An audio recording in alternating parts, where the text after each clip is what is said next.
Hey everybody, it's Mark Vogt with VOGTLAND Outdoors. Today, just doing a YouTube video.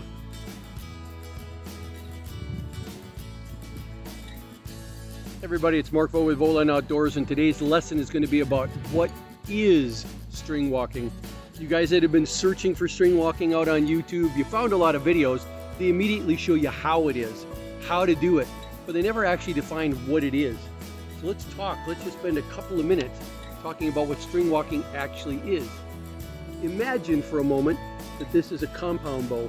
Compound bow has a fixed location, a fixed anchor point at the rear with a peep sight right about here, buried inside the string.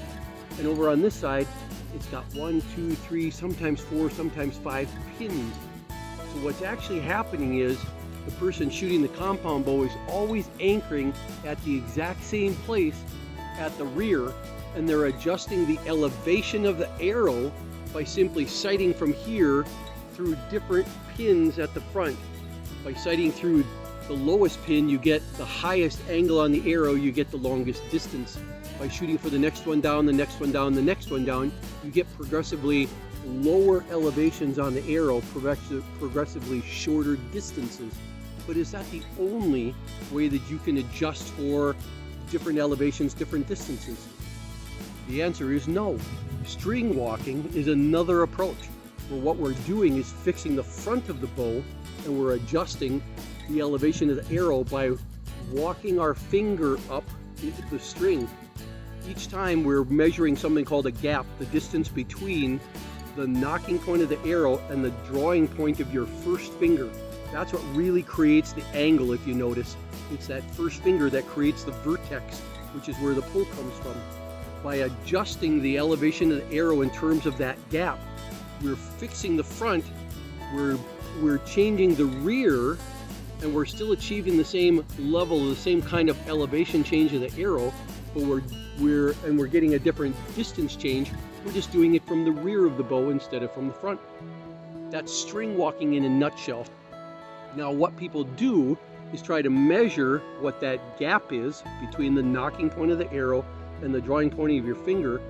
They're going to try to measure that for different distances. That it's going to look like this for 20 yards, it's going to look like this for 30 yards, like this for 40 yards, like this for 50, 60, 70, 80, 90, 100 yards. Yes, 100 yards. Which begs the question, what do you use for a unit of measure? If you guys look at the string here, you'll see that there's a serving on here, and the serving is made up of wraps. And a lot of people are going to count wraps, but wrapping, guys, is super tedious. With this VOGTLAND shooting method that I use and the VOGTLAND string walking method, your measuring stick are the fingers in your hand in terms of how many fingers, how many half fingers, how many quarter fingers, how many eighth fingers. And that's all the precision that you need. If you can figure out how to measure a whole finger from your thumbnail to your thumbnail, and then you can cut that in half, you're going to go, that half finger is roughly a 10-meter change in distance. If you can cut that in half, you can control your distance down to 5 meters. If you can cut that in half, an eighth of a finger, you can control your distances down to 2.5 meters. And if you can cut that in half, a 16th of a finger, then you can actually measure gaps that are going to allow you to control the distance that you shoot at to plus or minus 1 meter. That's more precision than a compound bow has. You've already seen the other demonstrations of me showing you how to measure to do the string walking, so we'll let you watch those videos. Today's episode, today's show is all about just describing what it is.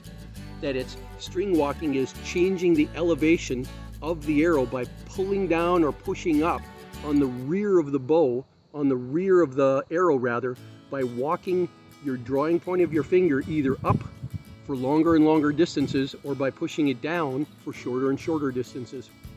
Hope you enjoyed that explanation. Love to see your comments on here. This is Mark with VOGTLAND Outdoors. Feel free to subscribe to my channel. We'll see you out there. Cut. Cut. Cut. What's your channel? It's called VOGTLAND Outdoors.